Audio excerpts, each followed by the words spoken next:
Kita dua lah. Jangan gosip je. Macam tu. Okay. I need some lipstick. Yeah, I need some lipstick. No. Red one or... Make it. Sure, sis, sure. Hmm. Ming. If Ifa calls or Kalai call, I will ask them to call you, yeah? Ni kau book for one night, is it? How much? I'm gonna make full use of it. 100, 200? 100. Let me just give Kalai Kelly's number. I'm gonna give Kalai your number. Tahu, atas meja tu nah. I think that's all you need. Okay, the infamous Aaron Hakim. Is it on or what? It is already on, but I can always what the way restricted way. Hantar aku balik. Restricted apa ni? Oh, maybe I should. Sebab aku PDF Oh. because I use my phone. Oh, you know what?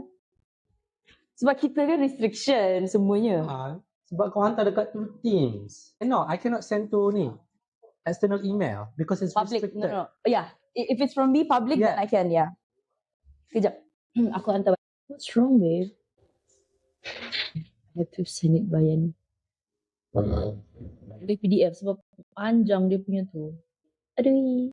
Is there internet here? Yeah, there is. What's the password? VSQMY key. Nah, VSQMY key. And what is the name of the 3A11. 13A11? This one. Mm-mm. Can you repeat the password? I'm gonna share it to you. Oh my god. Okay. So ready?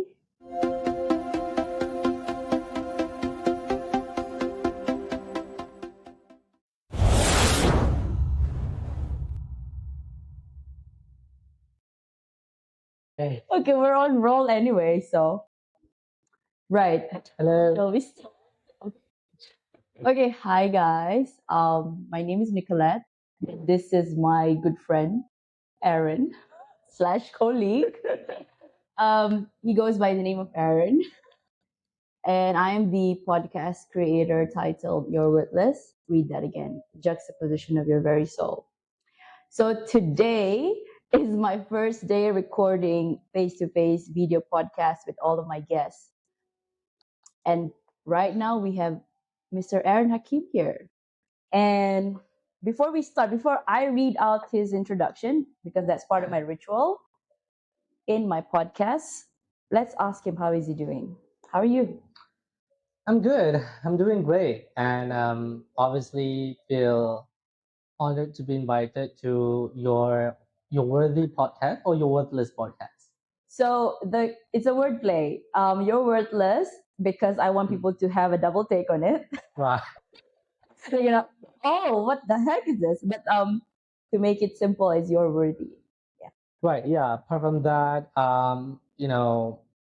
busy with work and but everything's going great. Yeah.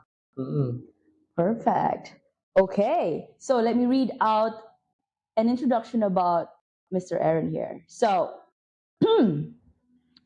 a talent acquisition professional with 11 years of industry experiences in oil and gas, public sector, construction, information and technology, and apparel and footwear. Was born in Kuala Lumpur, Malaysia, but spent his formative years growing up in a small town in... What's wrong, Dad? He would... I guess he's speaking up for himself. Did you remember? Remember, it's a heart by heart. Okay. After finishing high school, he pursued his I'm not gonna cut this out. Like, this is gonna be okay. Okay. Yeah, you don't have to. All right. It doesn't have to be a serious one. We can even speak Malay in between. Tertiary education in economics in UWA in Perth, University of Western Australia, for 3 years. He's the youngest of 3 siblings. He has always been a very ambitious person, career-driven, and go-getter. He enjoys striking up conversations with elderly people as he believes There's so much to learn from them. Okay, let's hear it from him. An old soul who enjoys hiking, running, dancing, and listening to jazz and house music. Quite a versatile individual. Three things that he wishes to learn in 2024 are swimming. You I also don't do know how not to know how to swim. swim. Oh my God. And mind you, we're born in 1990, okay? Goodness, I think, okay, Blame my there's some parents for not same, sending me to same a thing. It's like a swimming class. proper, yeah, gosh. Riding a motorcycle and playing a guitar. Okay. So, I think, let me walk through a bit. How did we get to know each other? Yeah. So how? So yeah, oh, you were asking me. All right. No, actually, I was gonna say, but it's like I've been talking the past 3 minutes. So All right. So we met each other at work, I think in 2021. yeah, So I think the first time I met her first was impression. in a Zoom call. Oh yeah, In a Zoom call where for culture crafters, right? So culture crafters is like sort of like a group at our company that was set up um, so that people can actually do something outside of their work when it comes to hosting events, company events, and stuff like that. So that's how I met her. So the first time I met her on Zoom call was like, yeah, she can be my friend. That's all. And yeah. He was so yeah, outspoken. When I saw him, it was like, something interesting about this dude. yeah. So The rest is the history, I rest is guess. history. Yeah. Mhm. Okay, well, thank you for that, Aaron. So, tell us, what was it like growing up as Aaron Hakim? What was it like growing up? I think I have a very normal childhood, right? Yeah. So, um, I grew up. Like I mentioned in the introduction, I spent my formative years in Terengganu, and my parents were divorced. So I grew up with my mom. Since I was very small, and my sister and my brother. And I would say it was quite in a very normal and quite uneventful childhood, I would say. Yeah, quite boring, I would say. And then everything is all about study, study, study. I was quite an A student. I got full straight A for my UPSR. I got straight A for my what do we call that? My PMR, and I got a little bit naughty when it comes to SPM. So I I didn't I didn't manage to score straight A for my SPM, but throughout growing up, it's always been about going to tuition. It's always been about studying, and I wish my mom would have sent me to like swimming lesson or music lesson, but that was not the case. So yeah, it was very boring, I would say. Yeah. Mm-mm. It Right. Oh, was a very okay. boring childhood. Yeah. So, or we have a set of questions for you, but this is just me thinking out loud. So, would you say do you have anything in your mind that you would change about your childhood, That I would changed. Mm, or you wouldn't have it any other way? yeah, I guess I wouldn't have it any other way, right? Because That would made you, my past experience have led me to where I am today, right? yeah. And then, yeah, I wouldn't change a thing. Um, I mean, of course, I mean, if I were to be given a chance to have a different sort of like past life, because I grew up without, I would say, a father figure in a way, yeah. So, but yeah, but I wouldn't change anything. I would say, yeah. The error that you see right now is What you see is what you got. exactly. Yes. So, this man speaks for himself. So okay, let's take a walk down memory lane. You graduated in economics. How Mm-mm. did you end up in recruitment? Oh yeah, guys. Look at this. Right. Is this new or what? Yeah, it's new, of course. This is the prototype. Okay. Yeah. So we have our merch coming up. We have mugs right here. Yeah, The the tea, marks. yeah, the tea, and I'm drinking coffee. Sorry, with the lipstick stain. And we have our cushion. If you want to buy this mug, click the link down below. We provide it when it's up on Etsy or Shopee or anywhere where this will be published. So yeah, Let's see Malaysia. yep, I think you do. Okay. I mean, yeah, there are a lot of sellers online. Mm-mm. Yeah. So economics and how did you end up in recruitment? Well, honestly speaking, I wanted to do a degree in law because I've always wanted to be a lawyer growing up. So, and I got actually an interview for a law scholarship, right after Right. my SPM.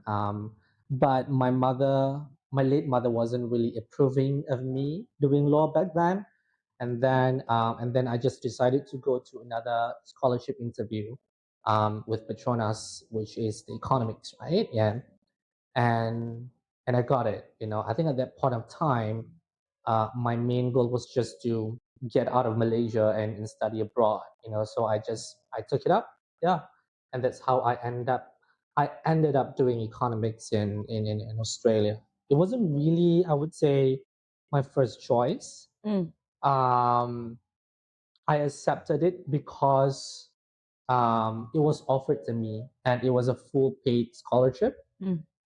So yeah, that's how It's a no-brainer. yeah, it You was would a have, no yeah. brainer back then. As when the offer was presented to me as an 18-year-old who's never been outside of the country, it was a no brainer. Yeah, Yeah. Mm-mm. yeah. I would have taken it too. Mm-mm. So now comes the real question. So would you say that what you're doing now is aligned with who you are? I mean, in other words, do you like what you're doing? Well, it's a yes and no, I would say, right? And then I think coming back to the first question, I did economics, and how come now I'm in recruitment, right? Mm-mm. So I think as soon as I finished my degree back then, I took up sort of like um, the first job that was like offered to me. It was like first was I forgot it was like 10, 11 years ago. Um, a career in economics back then was quite difficult to get, right? Yeah. So instead of being very choosy, with work, I decided to just, okay, let's just give this a try to see if I really liked it, right? So I was in Petronas doing something, related to hiring and sourcing, and that's how I first started my career in recruitment and hiring and HR, and the rest is history up until now. And do I like what I'm doing? Yes, I do like what I'm doing. I can get to every day is always about meeting with new people, speaking with candidates, really getting to know them. And the best part about my job is being able to actually help people um, with their dream job. That's one thing. And then helping people to actually put food on the table. Yeah. And that's actually quite satisfying. And it really did give you a purpose. Why you're doing that job, right? Yeah. But but if you're asking me, is this what I want to do for the next 10 or 20 years? Probably not, right? Yeah. So I haven't really found my true calling yet, and it's fine. You don't have to know what you want to do at Yes, guys. 20 years, at 30 years, or even at 35 or 40, right? I think it comes when it comes. But at this point of time, I'm content with what I do. I'm content with my life at this point of time. It puts food on the table, it pays the bill, You get to and I'm travel. I'm I'm pretty good at what I do, right? But um, if something else pops up in the future, right? I may give it a try. Who knows, right? Mm-mm.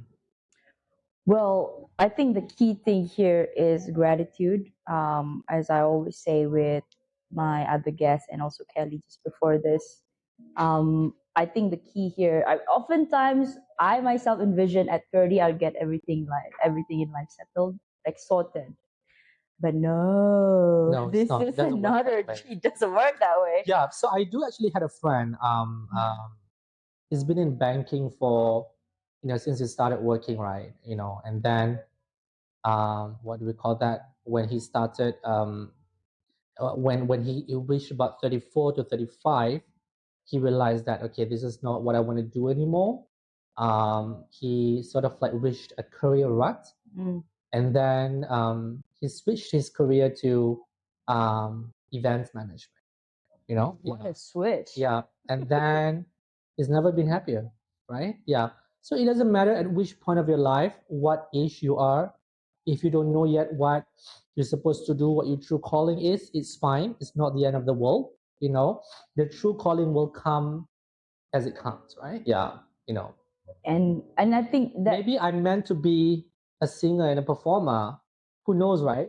I mean, yeah, who knows? Who would have thought, Nick? I've always wanted to perform. Exactly.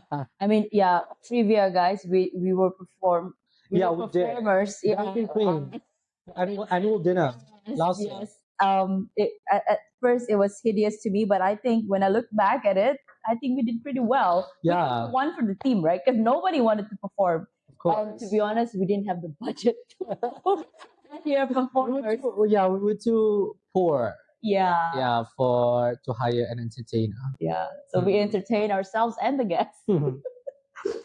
Okay, so right, I think we've mentioned a bit, but I think we can dive deeper. Like, how are you helping people with your job? How am I helping people? I think it's very obvious. I help them to get a job. I help them to get out of um, the job that they hate. Right? Yeah. And then I help people to find their dream job, right? Yeah, because in recruitment, right, there are two parts of recruitment. There are two types of recruitment, like whether you are an in-house recruiter or you are a headhunter. You're Right. working with an external agency, right? Yeah. Right. So I've had both experience working as a headhunter external agency. Now I'm working as an in-house recruiter, right? And the reason why I made that switch is because as a headhunter and external agency, it's all about sometimes about KPIs, KPIs, KPIs. It's all about sales, sales, sales. Being an external headhunter is ultimately about sales at the end of the day, right? Yeah. So that's why I made that switch. Because I do not want capitalism to win. So so I made that switch. Support that notion. To be an in-house recruiter, right? But still, um, you know, I still got to help people in either way, right? I think and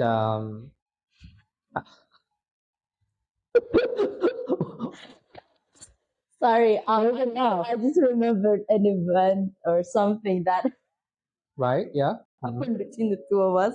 Remember that day? What day? Sorry, before I forget.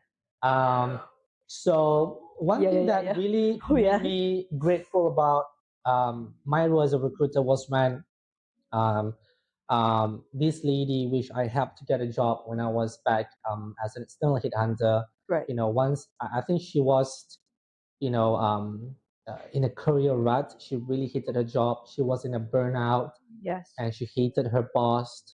And then I reached out to her and then managed to secure her an employment, right? Yep. And then on her first day, when she started her new job, she sent me, a bouquet of flowers and a fruit basket. And then there's a card inside saying that I really owe you for getting me this job. If it had not been for you, I would have been in a mental depression. And then I am most grateful, to you for getting me out of that situation. So that was one of the most really, I would say, satisfying moment, in my career, having candidates really appreciating you, right? Yeah. I think that's also one of the reasons that's your driving force. You do what you do, right? And yeah, I how do I say, well, I'm doing this podcast, but I also have a 9 to 5. Like Mm-mm. I said, we are colleagues. Um, and like we mentioned, I have never thought about that 12 years after 2009, I'll be doing this. Mm-mm. And I think here I am. So I would like to echo what he says. I don't think you should worry at what age that you are in, at what stage you can make the switch because everybody has a Mm. choice. Right. So, okay, let's go back to recruitment and the problems that that's surfacing in the job markets. What are your thoughts on job hoppers? I'm a job hopper is, I mean, well, I used to be a bit of a job hopper last time, and there was nothing, I think, in my personal professional experience, there is really nothing wrong about that. It's completely, I would say, fine, right? Um, because honestly, when it comes to job hopping, that's the only way that you can get, you know, more than 50% increment, right? Yeah. So if you were to stay at your current job for let's say more than 2 years, the most that you can get is probably 3% increment to probably 5% increment every year. Depending on which industry you are in, you can probably get 10%, and even and given that you are a star performer in your current role, right? But in the best case scenario, you'll be lucky to have 5% increment, on year to year, right? So a lot of candidates who are very money driven, right? Um, you know, or candidates with a very niche skill set, they get poached all the time, right? And then I wouldn't say no if a recruiter comes to me and asking me if I am interested to in this role or that role, right? I'm always open to a conversation. So when it comes to job hopping, right? You know, if there is an employer out there or a company out there that can pay you what you want, what your market's worth, I would say go for it, right? It's money, you know. And then but you also have to be wary, right? Because because if you job hop too much, that can also be a red flag, right? There must be sort of like a sweet spot when it comes to job hopping, right? It mustn't be seen as you job hopping every 3 months or every 6 months. That would be like a major no-no, right? But let's say if you're asking me what would be the best sort of like duration or for you to stay in a job before you job hop, I would say every 2 to 3 years would be good, right? Yeah. Um, you know, you know, anything below 1 year would be considered as a red flag to me because yes, I know that everyone is driven by money, right? But anything below than 1 year would be perceived as um, um, like a flight risk, Mm, yeah, because even as a hiring manager myself, I do not want, you mm. know, because there is a lot of cost involved, the cost of retraining new employees, the cost of hiring. There's a lot of cost involved, right? Yeah. So to me, anything above 2 years would be fine, right? Nothing wrong with job hopping, but you have to do it strategically. Yeah. Mm-mm. What about loyalty? I mean, we have people who actually Loyal. they What is that? Okay. okay. So is he disloyal? No, no. No, I mean, but coming back into because we have people that would want to stay 5, 10 years, 15 Mm-mm. years for the sake of security Right. and stability. What are your thoughts on that? I mean, it's fine. You can stay in one company for 30 years where the money's at, right? So we have sort of put him in the box where he is money driven. Okay. Yeah, I mean, There's nothing wrong with that. yeah, there's nothing wrong with being money driven, right? I love money. Money loves me. Money loves me. Me, We yeah. attract each other. Exactly. Manifestations. Yeah. So to me, loyalty is where the money's at, right? Yeah. If there is someone or a company that can pay you, you know, 30% or 40% more than what you're getting currently, go for it, right? Provided that you have done your due diligence about that particular company, right? I mean, you do not want to go to a company and then It's gonna go bust. only find out Yeah. that the culture is highly toxic, right? Or the company is not doing well. I mean, you still have to do your due diligence before joining any company, right? Yeah. But to me, I think loyalty depends on, you know, where your heart at the moment, I would say, right? There's no such thing as loyalty, with your employer, I would say, Yeah. because you are providing a service in exchange of cash and in exchange of a pay slip, which you can use that at the end of the month to buy for stuff, right? Yeah. So there's no such thing as loyalty anymore. You are loyal for. I mean, it is an exchange of services, in an exchange of trade, right? Yeah. So yeah, I think in 2024, there's no such thing as loyalty for me. Yeah. Mm-mm. Harsh truth, Yeah. guys. There's But no such yeah, thing as loyalty. You I are mean, loyal where the money's at. okay. Yeah. But Thank for me, you. if you're asking for my perspective, right, where I'm at currently, I am content, with where I'm at, right? With the money that I earn right now at my current role, and the kind of people that I work with, and then the kind of job scope that I'm doing, I am content and I'm loyal right now At this at point. this point of time in my life, right? If it happens to be in the next 3 months I got poached by any company out there that can pay me 50% more than what I'm earning right now, I might consider, right? So what's loyalty anyway? I don't know. It's up to you on how you wanna perceive loyalty, right? Yeah, Yeah, I think as long as you've done your work to the best of the quality in exchange of what you're being paid yeah. for, Mm-mm. I think that's I wouldn't say the best that we can go, but that's already Yeah. the maximum, because we have people who actually will go out of their working times, their limbs, they put their neck on the line for that, and there's nothing wrong with that. But Yeah. still, this is, as a millennial ourselves, I think that's a valid point. Right. I think when it comes to loyalty, if it's a different context, for example, in a relationship, It's just about to say that. if it's in a relationship, It's a different it's a different ball game, ball game yeah. altogether. Then you can say you're loyal to one person. But when it comes to an employment, it is an exchange of trade and services, and you get paid for it. You got to be very discerning. Yeah, and there's no such thing as loyalty when it comes to Because at the end of the working. day, you're disposable. Yeah, you're disposable. When you're sick, Yeah, people will change do you you. think your company even thinks 1 second, when it comes to Maybe they do for yeah, when it comes to for firing you? 1 month. Yeah.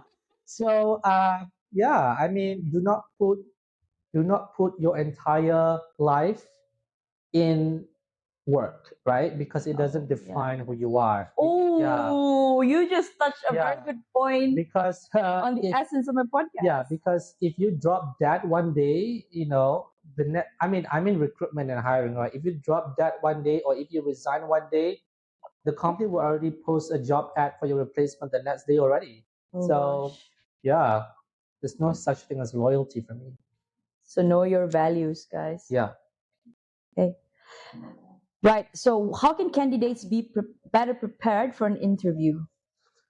For an interview, I think a really good candidate, I would say, is someone that, and I think if you're talking about Malaysian context, right? Because I manage hiring across Southeast Asia for our company. So if we're talking about Malaysian context, right? I think the first thing that I look for is your ability to articulate your thoughts well, right? And of course, your fluency in English, because in Malaysia, we use mostly English in at work, right? Yeah. So if you cannot speak English well, you won't be able to articulate your thoughts, your words very well. You won't be able to structure your mind, what you want to say, right? So that's one of the things that I look for in most candidates. And so brush up on your English. But that's the thing. Even though you are able to speak English very eloquently sometimes, but not a lot of people has the ability to articulate. So I think the ability to articulate your thoughts well is a skill set, is an art, right? Yeah. So I have been said a lot by a lot of people that I can articulate my thoughts very well, And just before she said, "Oh, you're praising yourself," but yeah, who cares, right? Yeah. But still, I mean, I'm all about praising myself because we are worthy. This is coming from a recruiter with 11 years of talent acquisition experience. Remember that. I am speaking truth and facts right here. So being able to articulate your thoughts well is a skill set, is an art, right? So you have to be able to brush up on that, right? Yeah. And another thing would be really know your shits, right? Yeah. So if you are applying for, let's say, a finance manager job, for example, right? You really have to know what you're doing, right? Or else, you wouldn't be able to perform in the interview, and then, I've probably interviewed thousands of candidates, and I can know whether he's bullshitting yeah, or he's I can know from miles away if any candidate bullshit me or not. Before you want to bullshit me, do your homework, girl, or do the homework, because I'm a I am a bullshitter myself. Exactly. And some of us flock together. We can sense that now. Don't bullshit a bullshitter. Okay? Yeah. So really know your shits, because if you know your shits well and you don't mix shit up, right? You wouldn't be able to um let the recruiter or hiring manager walk all over you. I guess it's also about being authentic. Yeah, And being authentic. if you're okay, Yeah. because we can have some people who actually go and apply, like I mean, I've done it myself, I'll admit it, like you apply hundreds of jobs, right? Exactly.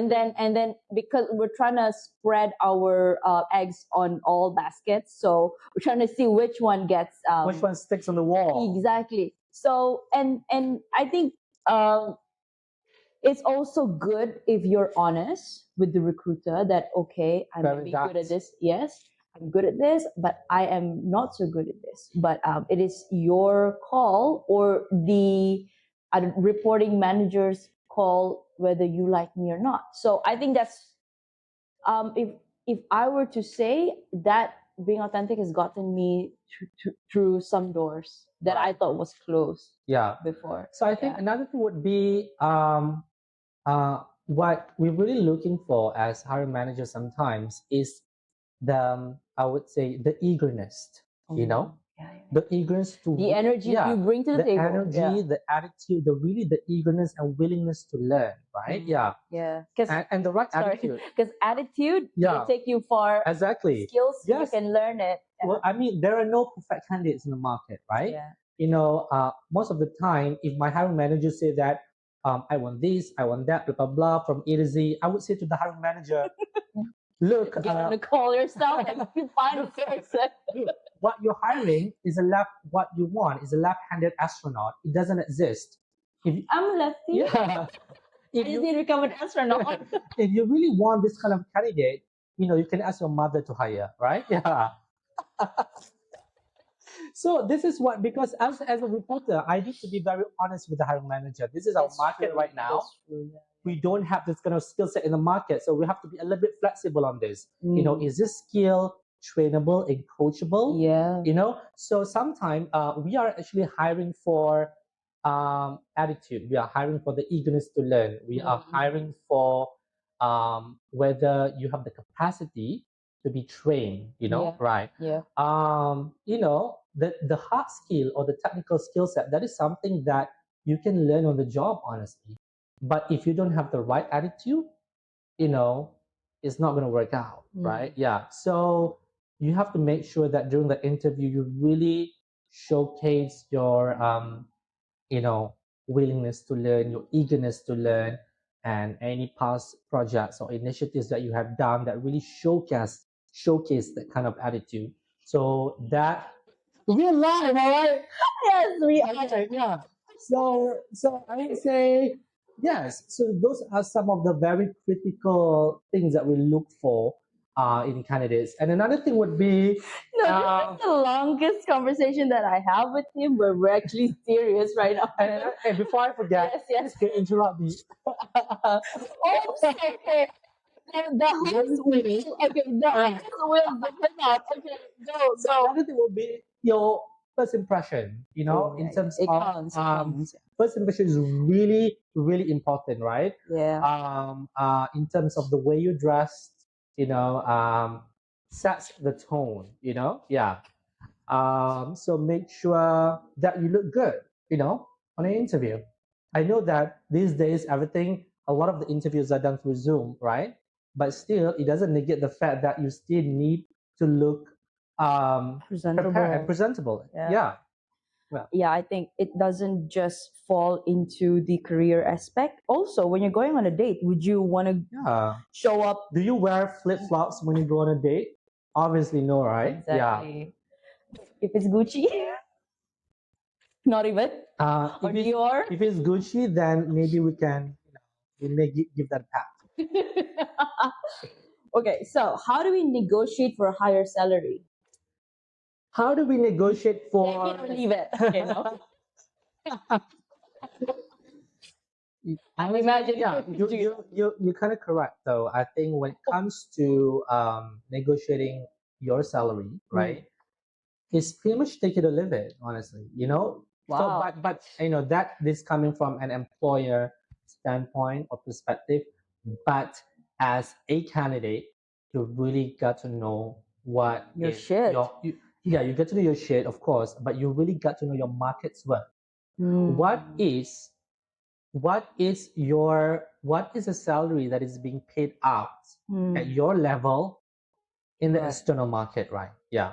Because if you know what is your rate like at the outside market, you'll be able to better negotiate, right? Mm. Your salary, you'll be able to have better bargaining chips, right? Yeah.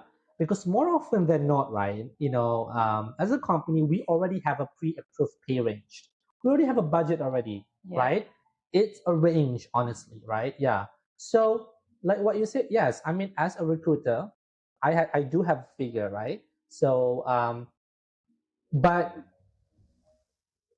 if I'm hiring a candidate that is a really star candidate, right? You know, we may be able to go slightly above the budget, right? Yeah. So it all depends on whether you know how to negotiate or not, right? You know whether what's the market rate like, right? Yeah. That is why I've been telling this to all candidates, to all my friends. That is what is always best to look for a new job while you still have a job. Because when you already resign, right? And then, yes, you resign, you say, oh, I want to take a month off. And then at the same time, I want to look for a new job. But then, you know, given the current situation in the market when the economy is not so good, probably 1 month turn to 2 months, 2 months turn to 3 months, and you start panicking. Shit, I haven't secured anything yet, and the bills are coming, right? And then when that panics kick in, You'll take whatever you else will on the take the table. first offer Yeah. that comes in, even though the pay is really shit. Right. And Yeah. that makes you vulnerable Yeah. to the hiring managers. It's sort of like at your disadvantage because they can push you to Yeah. take, okay, you want this, right? You're out of job Yeah. Mm-mm. and you've got bills to pay. Right. Therefore, now it's the hiring manager saying, take it or leave it. Yeah, take it or leave it. Yeah. So I mean, when you are out of job, right, and you start panicking, you will take the first offer that comes in, right? So unless you've got a lot of staying power, you will say, hey, I know what's my worth in the market, Yeah, and yeah. I'm looking for, let's say, 15,000 ringgit. And I have a niche skill I have a that niche I skill know set, right? it's in demand. Yeah. So you can say to the recruiter, to the employer, unless you can pay me 15,000 ringgit, I'm not going to accept the offer, right? So any employer that really values your skill set, they will pay what you want, honestly, right? Yes, we may have a budget, but we can flex the budget. We can flex our muscle a little bit to get the right talent in. Because remember, people are the organization's greatest asset. Right, exactly. And then But it's also they're the first to go if they're restructured. right. So even for me, right, I got approached by recruiters all the time on LinkedIn. Asking if I'm interested to look out or not, right? And I never say no, right? I never say no because I want to know, what a lot of the employers out there are willing to pay for my skill set, right? So the first thing that I would ask them before I even engage in any further conversation with all these recruiters or hiring managers is that what's your budget, right? Because you're talking to a fellow hiring manager. A recruiter talking to a recruiter. I mean, a recruiter talking to a recruiter. Guys. Don't bullshit me, all right? I know you have a budget. So some recruiters, they are willing to divulge the budget. Some recruiters are say, oh, it depends on your experience or it depends on your last withdrawn salary, blah blah. That's bullshit anyway.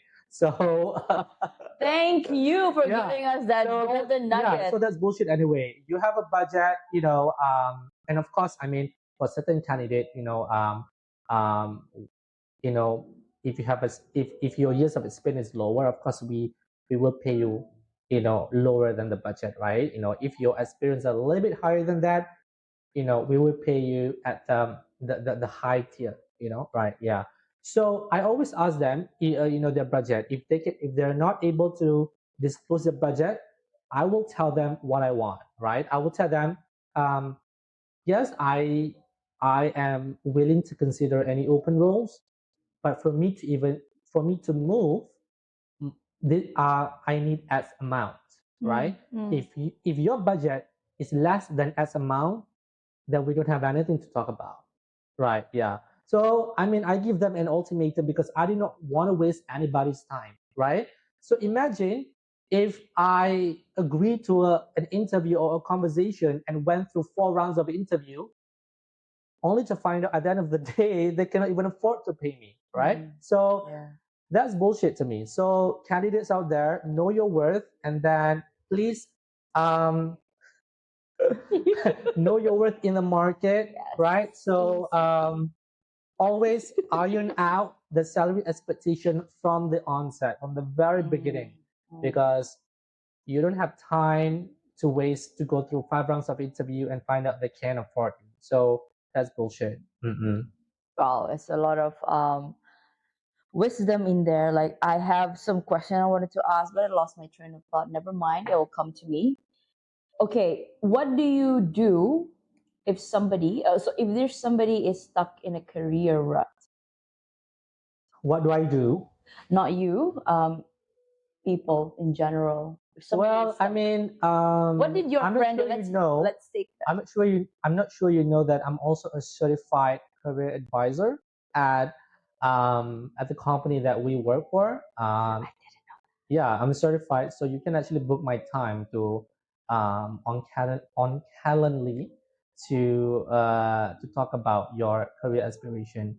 But yeah, so if you're stuck in a career rut, right? Let's say if you are, working for company A and you're stuck in a career rut, uh, you are in a burnout. It's always, good to really, I would say, reassess, what is it, your needs, your current needs, to really reassess what is it that you want to do, right? Yeah. So instead of going out, right, or instead of applying out and leaving the company, there are actually a lot of resources and internal opportunities that are available, in your current company, right? Yeah. So depending on what kind of how extensive are these resources in your current company, right? But in our company, in my company, we have an abundance of resources for that you can that you can go to actually talk about um, your career aspirations, right? Yeah, we have a career center. I'm not sure you know, and then you have your human resource partners, and even talking to some of the leaders, in the company will actually open up a lot of blocks, in your head, right? Yeah. Yeah. So let's say, yes, you may be working in the finance department, for example, but I feel targeted yeah, right now.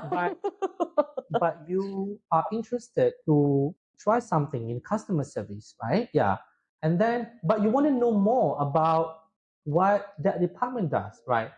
I mean, if you want to set a call with someone in that department, by all means do it, right? I mean, um, so it depends on the culture of any certain companies as well. But my advice is that do not be afraid, to approach anyone within the organization, just to know more about the culture, just to know more about the job scope of their department, right? Yeah, because what I see in our candidate these days, or even in a lot of my friends, when they have reached a block, right? Maybe they've been passed out for promotion. They've been in the same role for 5 years. They've been passed out of promotion. They left, right? It's such a waste of talent. I mean, instead of leaving, there's so many other opportunities in the company that they can actually do, right? Yeah, yeah. So it all takes a lot of, I would say, Research, self-initiative. networking Yeah, as well. Yeah, I networking. think self Yeah, initiative should start with you. Yeah. self-initiative, research in your current company, and just speaking to a lot of people in the company. Because if you are working in silos, you're just working in your department, you don't talk to people, your horizon is very narrow, yeah, yeah. So my advice is that if you're stuck in a career, right, speak out, reach out and speak out, not just to HR, but to anyone in the company, even someone that are at a director level or a vice president level. Reach out to them, send them an email, just a half an hour catch up would actually open up your horizon actually. Oh, I never know that this kind of thing exists in my company. Can I apply? Hell yeah. Yeah. Mm-mm. Okay, so we're gonna move a little bit into life and self reflection Mm-mm. because me and also the essence of the podcast. Mm-mm. How have you ever thought of yourself at any point in time in your life that you're not good enough? And how do you take yourself out of that?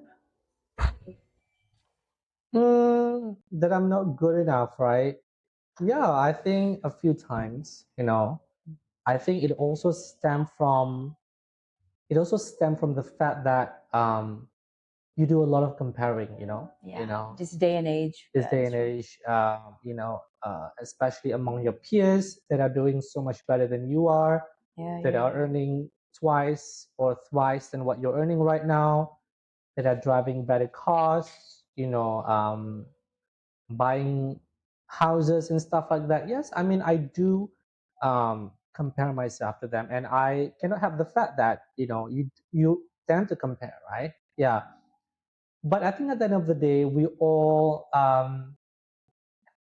have our own pace, right? Yeah, I mean, Thank everyone you. moves Yeah. at their own pace, right? Yes, you may you may be passed up for promotion this time because it's not meant for you yet, right?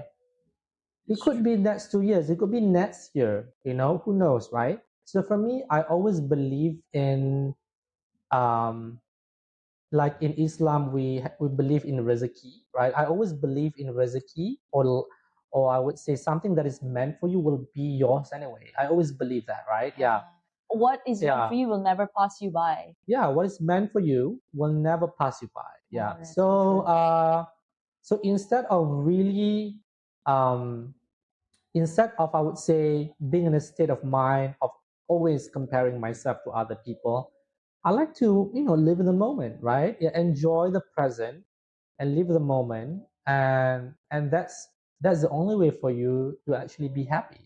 Because if you want to compare yourself to other people, no matter how rich you are, there's always going to be somebody richer. Exactly. No matter how six packs you have or how tall no you matter are. how good you are or how clever you are, there will always be another Asian kid that's better than you. Not even Asian. I don't know, some Western kid out there, but Yeah. So, it's never gonna be enough, right? Yeah. So instead of really subjecting yourself to that kind of mental torture, live in the moment. Yeah. Mm-mm. thank you for that. Thank you for that. So, what do you do to motivate yourself? What do I do to motivate? What do I do to motivate myself? Yeah, because I think I always have like a career timeline, right? Yeah. I always told myself that by this age or that age, if I don't get this promotion that I want, you know, I will have to do something right. Yeah. So in order to be able, like, I always have this sort of like conversation, with my line manager. I'm always very upfront with her, and I always told her that, okay, if I don't, by this age, I want to be able to be promoted, right? So between my current state and to my future state, probably there's going to be like 1 or 2 years. So what are the things that I need to do in order to be ready for that promotion, for example, right? So that's how I motivate myself.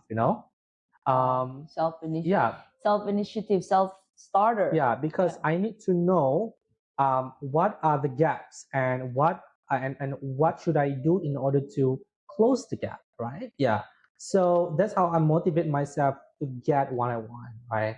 And let's say once you have reached that state and you have managed to close the gap, and for whatever reason they still could not offer you what you want, then fucking leave, right? Yeah, and uproot yourself.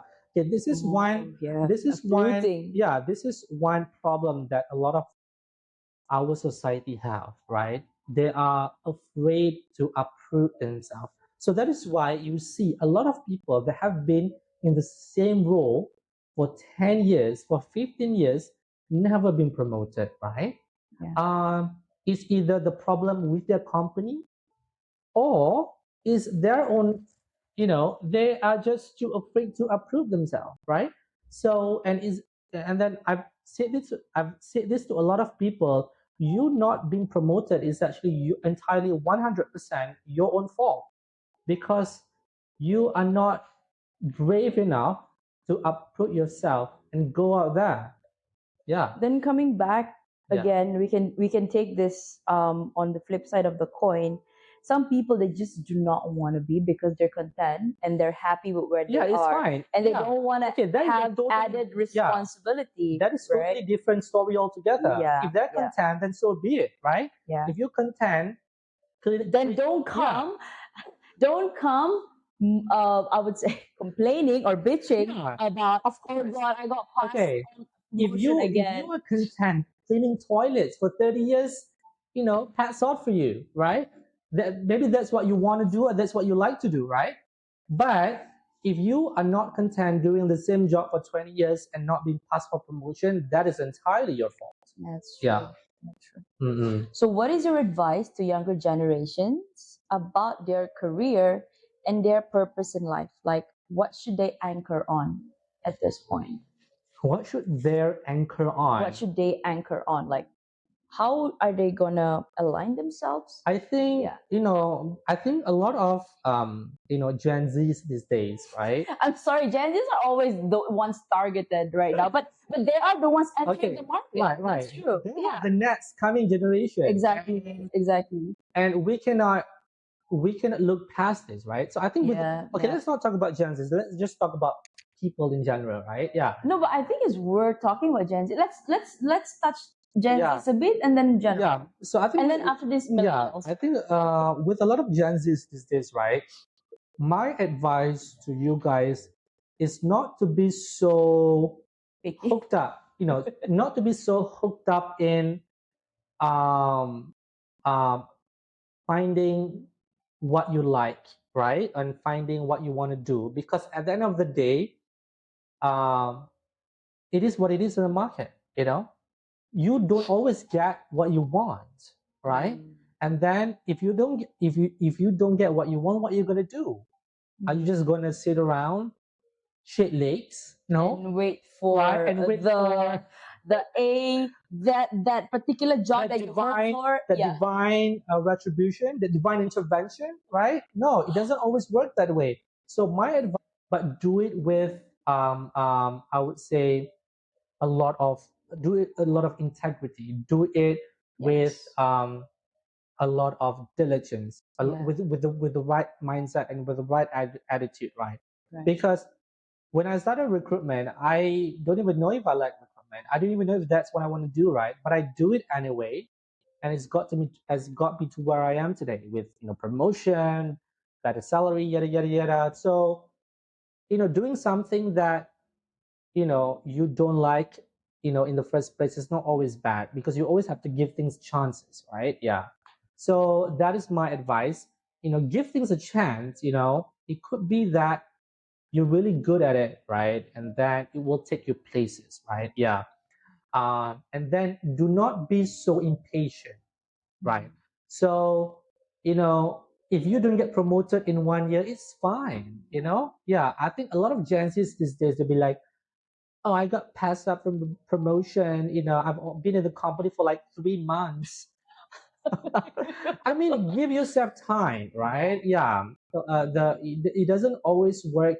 If it doesn't work within 1 year, it will probably take another 1 or 2 years, right? So for me, give yourself some time in a company to be developed. I would say, yeah. You again brought up a good point, because I've always, because I'm a millennial myself, we are both, and we've been in the industry for about 12, 13 years Right. now. And millennials going into the workforce, they have a different mindset, because simply because they're in a different generation. So I think I'm gonna patch this with what you said, but because I myself, I was lost, because I had my own career where I was thinking where I was gonna go. So I needed to change that. And when I thought to myself, and then I've tried to also read from the aspect of the Gen Zs, because Gen Zs, they portray themselves as somebody who are very, I don't, like what Aaron just said.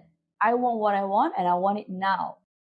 And I tried to see it from their pair of eyes. Why are they like this? What is it? So, and I don't want to say that I've come to my own conclusion, but I did some research, and I tried to see from their lens. I think what they're saying is that what they're saying, sorry, what they're saying is, if you want to get what you want and you want it now, then find what it is that you're passionate about and do it with fucking grit. Mm-hmm. Do it with integrity. Mm-hmm. You know, Okay. I, I because okay, you have people whining. I cannot get. I want. So you have people whining, graduate, fresh grad wanting to become AM, wanting to become a manager. Come on, things don't just fall up from the sky like that. You got to work your way up. Yeah. You see. So, but the other flip side of it is that you you want to do something, because I see a lot of this happening. Artists, they want to daylight to sing. Fine, then go search for all that avenue and get your shit out there. Yeah, but if you want to go through the corporate route, you gotta start somewhere, and that may include doing jobs that you don't like. Yeah, unless you're gonna walk on water. Yeah, or you are an heirloom. Yeah,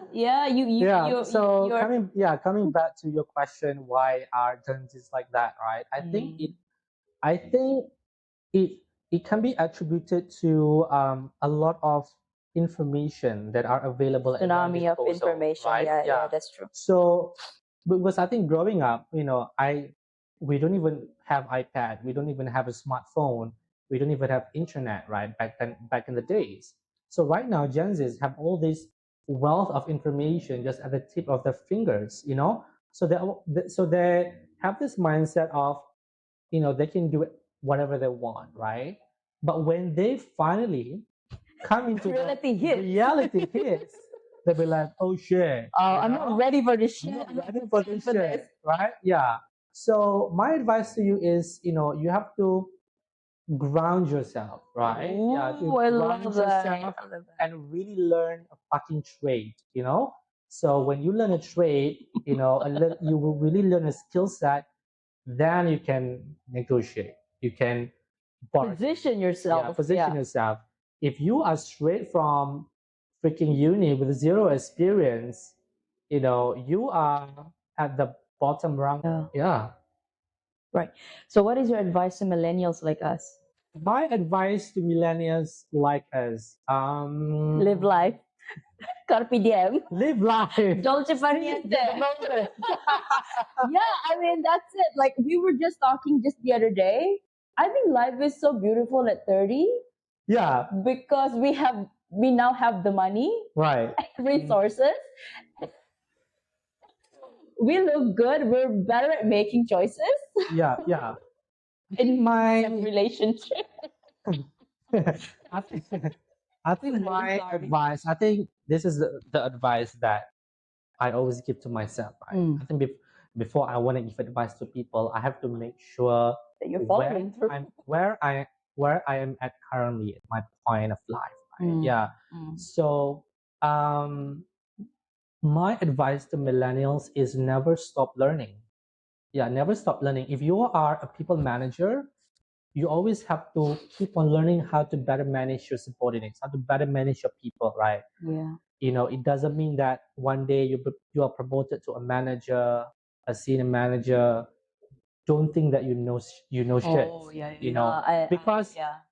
learning is a lifelong process. You never stop learning, right? Yeah. So my advice is that, you know, pick up a skill, pick up a trade, learn about that. If you suck at being a people manager, take up a course on Coursera, for example, on how to better manage people. Yeah. Yeah. So yeah. So it's a lifelong process. It's a continuous process, and then always continuously improve yourself. That's my advice. Yeah, and also I'd like to echo that it's good to keep your ego in check.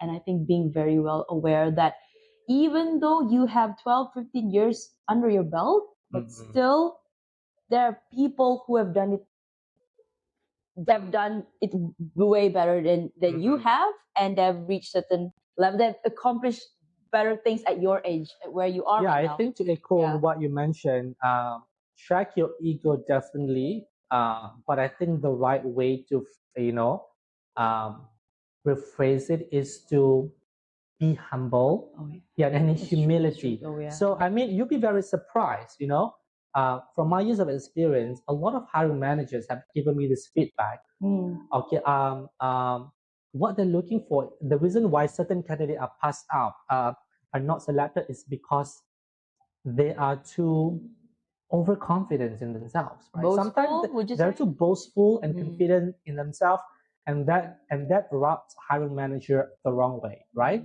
And you would be surprised how humility gets you the job.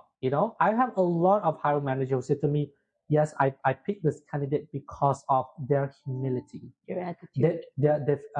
I feel like I can work well with this candidate, right? So yeah, so being humble and having humility always gets you Knowing far. your word will Yeah. take you places. Yeah. Oh, what a great combo. Right. So, Aaron, what is your heart's greatest wish? My heart's greatest wish. I think my heart's greatest wish is to just, I think, be happy, right? I think that's what everybody wants. I just want to be happy and content, yeah. And, of course, I mean, I've always wanted to work overseas, and I think everybody knows that. I know you know that.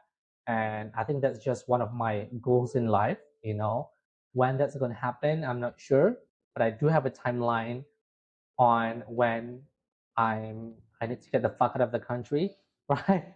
But at the end of the day, regardless of where you are, I think you always you just want to be happy, right? Yeah. And having said that, this might be a contrary to what I just said. Um, you know, it's always you know it's not always greener on the other side. Honestly, it's Yeah. greener where you water it. Yes. If you're not happy where you are right now, Then change it. change it. Change the If it needs situation. more fertilizer, buy some fertilizer. Good quality ones. Yeah, good quality ones, and then water the plant. And it's always perspective, right? Let's say I see this glass as half full. You might see this glass as empty or whatever, right? Yeah. So it's always perspective, right? No matter where you are on the face of the earth, if your perspective is not correct or wrong, you're never gonna be happy. Yeah. It's how you see it. How you perceive things. Mm-mm. I love that. And I think this is why I love what I do right now. Talking to people. Like, we can go crazy, the both of us. But everybody has their own story and Yeah. everybody has walked in their own shoes and they come with experiences, wealth of experiences, good and bad. So whatever that he just said really resonated and something that I will take with me in my life. So thanks for that, Aaron. You're welcome. Do you have a mantra that you live by? A mantra that I live by. A mantra. Carpe diem? Mm, the mantra that I live by is um, Be yourself. yeah, be yourself is one thing, but don't give a fuck about what people. Oh, I Right? love Yeah. that. I love that. Yeah, Yes. I think the privilege that comes with being older Oh, is that you don't give a fuck about what people think about you anymore, yeah. right? That's Yeah. true. So live life. What people think about you is not your business. But if you're gonna keep ruminating and overthinking about, oh my god, you know If I do what this, is will I Nicole get thinking judged? about me, yada yada yada, you will never gonna live your life. So to me, even though I have heard rumors from the grapevine of people saying things about me, or Aaron is this, Aaron is that, but that's their problem. They want to talk shit about me. It's That's fine. true. That's a Yeah. problem, but not my problem, right? So Yeah. live life to the fullest and don't give a fuck about what people say about you, right? Unless if that people have a say in your promotion, then yes, you might want to give a fuck. Yeah. And I think to magnify that a bit, it's about living, as long as you're living your true self and you're aligned with who you are, your values, your purpose in life, whatever that comes at you, if people were to perceive you as, oh, he or she is being arrogant because he or she is putting herself out there, himself out there, and you know what? I don't give a fuck about it because at the end of the day, you don't put food on the table. Yeah. To be honest. Unless you pay my bills, unless you pay my Yeah. automobile, then yes. But if you don't pay my bills, I think it's best to keep your comments to yourself. yeah, exactly. Mhm. So, okay, is there anything that keeps you up at night? Um, Netflix. that keeps me up at night. Mm. Sometimes, if I keep thinking if my candidate is going to reject the offer or not. Also, he does bring his work to sleep. I mean, I cannot have some time. Yeah, I cannot have some time, right? Because I care about my job, right? Oh my God, this is one side of him that I don't know. It's always shown to me like he's, his diva No, I mean, side, but actually he cares a lot. because I care about my job. So yeah, I think sometimes work keeps me up at night, but I don't really uh, let it consume me, right? Yeah, I don't really let it consume me, right? Um, yeah, I think apart from that, nothing much. Yeah. Mm-mm. Great. Mm-mm. So, okay, last question. Okay, sorry. I may wanna Right. branch out on that a little bit, right? Um, Another thing that really keeps me up at night last time was a really bad job or a really bad It's either a bad job, a bad boss, or just a bad company altogether, right?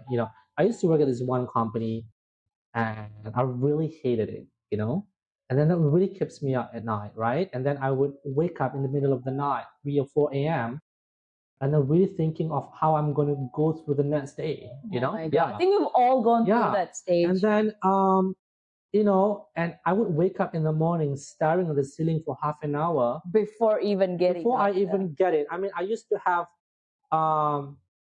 anxiety even hearing the email notification. Yeah. Yeah. Teams calls. Teams Yeah, call, yeah, yeah.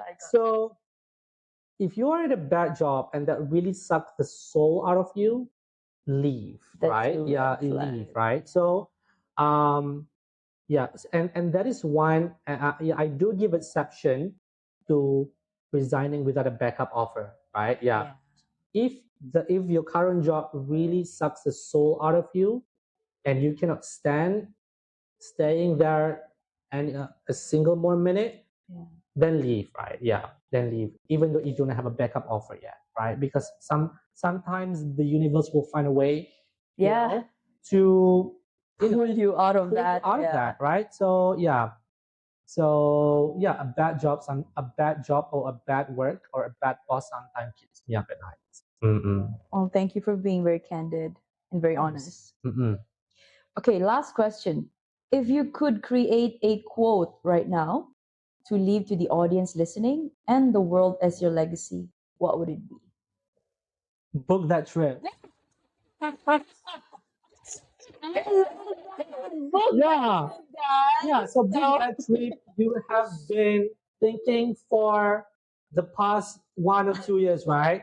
Because that trip ain't gonna burn itself. Yeah. So Right? Yeah.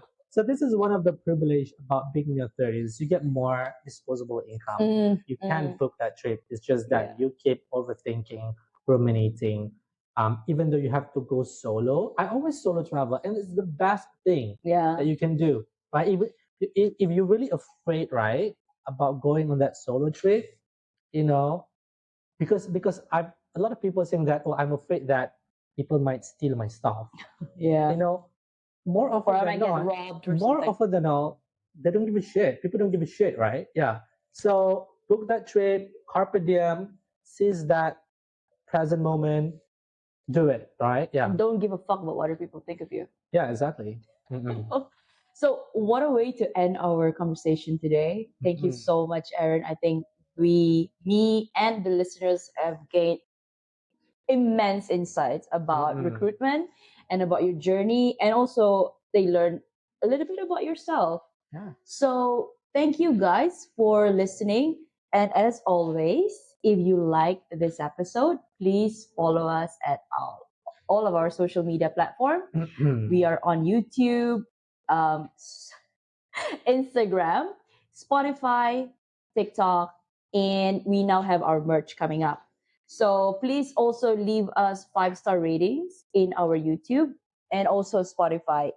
Continue to like, comment, and subscribe to us. And remember, you are worthy. And you are enough. Yeah. Bye, guys. Bye. Thank you. Perfect. Gosh, it was 1 hour.